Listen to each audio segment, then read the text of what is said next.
Ben aşıkayım, kimi gözler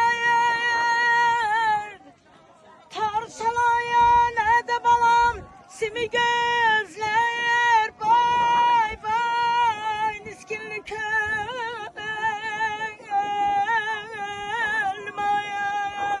Şüvalım şaçlar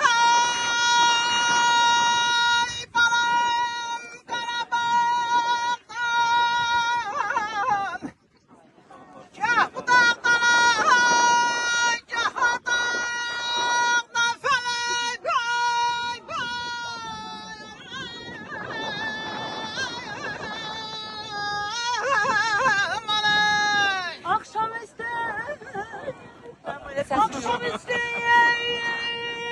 edeb alayım boyunlardan havalansın hamının sesi Qarabağın şikəstəsi sevirəm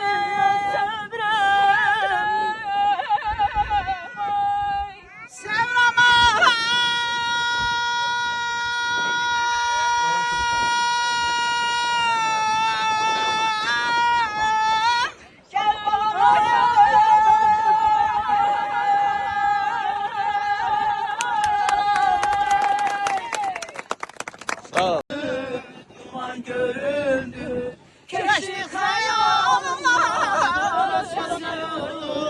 Dumanlar başında, duman göründü, duman göründü Kazandan izi teşekkürle taştı Rüyalar içinde sanki bir hoştu Kazandan izinde kalbimle taştı İçinde sanki bir hoştu Ben arzusuyla neler koştum Tabiat başında heyran göründü Heyran göründü Vətən arzusuyla neler koştum Tabiatda mənə heyran göründü Heyran göründü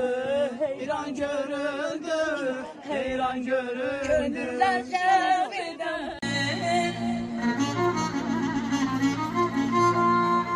Arif olanıyım sevgili cananı vətənim